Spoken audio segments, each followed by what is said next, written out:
Baik, bismillahirrahmanirrahim. Assalamualaikum warahmatullahi wabarakatuh. Terima kasih atas waktunya. Perkenalkan, saya Parwoto dari program vokasi UMY, mewakili tim pengabdi yang terdiri dari saya sendiri sebagai ketua, 2 Sigit Widadi dari program vokasi UMY, dan 3 Amir Hidayatullah dari Fakultas Ekonomi dan Bisnis Universitas Ahmad Dahlan Yogyakarta. Dalam kesempatan ini saya akan mempresentasikan pengabdian yang berjudul Pendampingan Penggunaan Aplikasi Mikrofinance bagi Pengelola BUMDes Jati Unggul. Pengabdian ini merupakan rangkaian dari pengabdian yang berjudul Implementasi Aplikasi Mikrofinance pada BUMDes Jati Unggul yang didanai oleh Hibah Internal Universitas Muhammadiyah Yogyakarta dalam program Pengabdian Desa Mitra. BUMDes Jati Unggul merupakan perusahaan milik Kelurahan Jatirejo, Kapanewon Rendah, Kabupaten Kulon Progo. Lembaga yang berkantor usaha di Komplek Kelurahan Jatirejo ini merupakan evolusi dari Lembaga Keuangan Mikro atau LKM Binangun Jatirejo yang didirikan secara serempak bersama 77 LKM lainnya di Kabupaten Kulon Progo pada tahun 2006. LKM Binangun Jatirejo didirikan dengan modal awal sebesar 140 juta yang bersumber dari APBD Kabupaten Kulon Progo.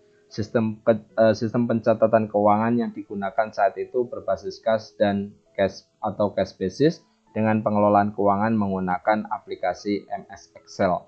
Seiring dengan perkembangan usaha pada tahun 2013, LKM Binangun Jatirejo berubah menjadi BUMDes Binangun Jatirejo.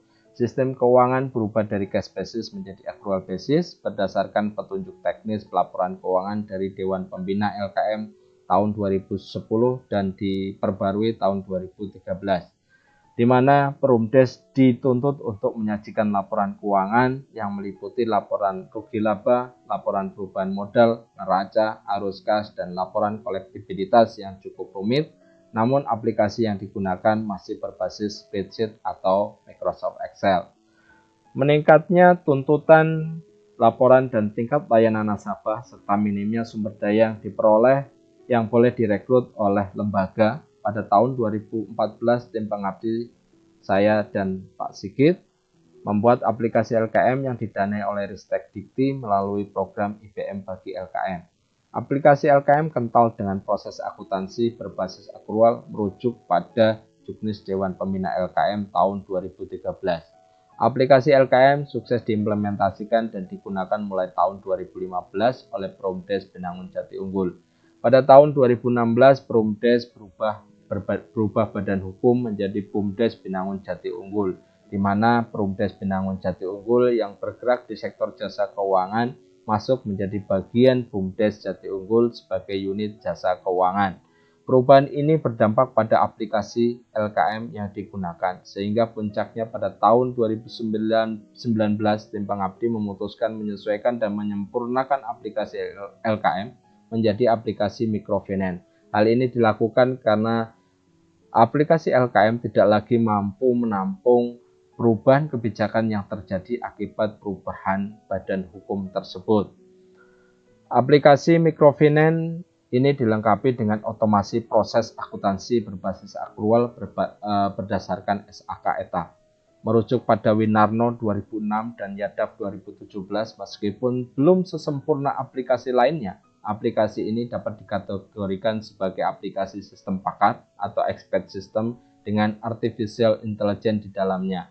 Aplikasi ini telah diimplementasikan di unit jasa keuangan BUMDes Jati Unggul pada pertengahan tahun 2020 ini. Namun merujuk pada Susanto 2017, secanggih-canggihnya aplikasi dibangun, peran user sangat menentukan optimalisasi penggunaan aplikasi ini, terutama dalam ketepatan keakuratan hasil dari aplikasi. Temuan survei awal tentang implementasi aplikasi ini, meskipun user manual dan aplikasi telah diserahkan, namun ditemukan beberapa permasalahan. Yang pertama, aplikasi belum optimal digunakan. Yang kedua, mitra belum memahami user manual yang dibuat oleh tim pengabdi. Mitra menghendaki adanya pendampingan teknis lanjutan secara intensif. Oleh karena itu, tujuan dari pengabdian ini adalah memberikan penguatan pengetahuan dan kompetensi teknis mitra terkait penggunaan aplikasi mikrofinance melalui pelatihan dan pendampingan teknis.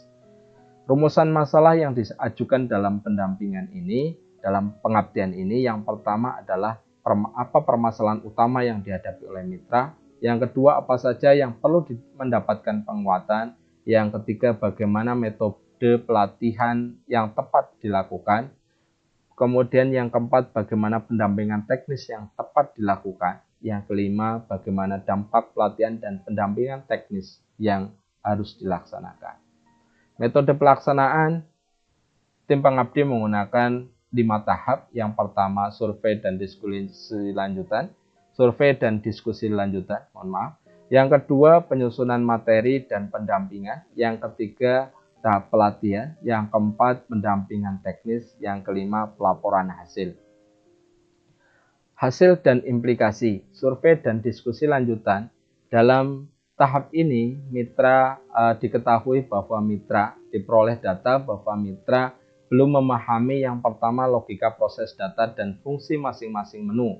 Yang kedua, teknis setting menu pengaturan. Yang ketiga, teknis penggunaan menu entry data dan laporan. Yang keempat, teknis backup database. Dan kemudian disepakati, yang kelima, sepakati pelatihan dilaksanakan di luar jam kerja dan pendampingan teknis menyesuaikan dengan tahapan proses pendampingan. Yang berikutnya yaitu penyusunan materi dan pendampingan. Dalam tahap ini materi disepakati bahwa materi pelatihan dan pendampingan disepakati oleh mitra yang berdasarkan permasalahan yang dihadapi mitra. Yang pertama adalah materi pelatihan dan pendampingan. Yang pertama adalah logika proses data dan fungsi menu. Yang kedua, logika dan proses setting menu pengaturan. Yang ketiga, logika proses entry dan setting menu.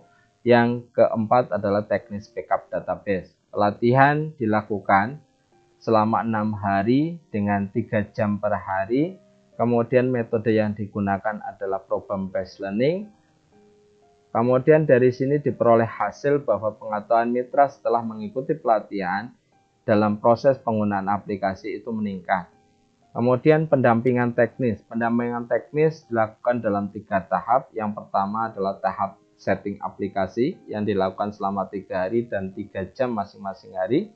Kemudian penggunaan aplikasi jadi pendampingan dalam proses penggunaan aplikasi dalam proses pelayanan dan entry data. Ini dilakukan selama 6 hari dengan masing-masing 6 jam per hari. Kemudian tahap ketiga adalah tahap pendampingan dalam proses pengelolaan laporan dan backup database yang kita lakukan selama 3 hari dan dengan 3 hari per jam. Implikasi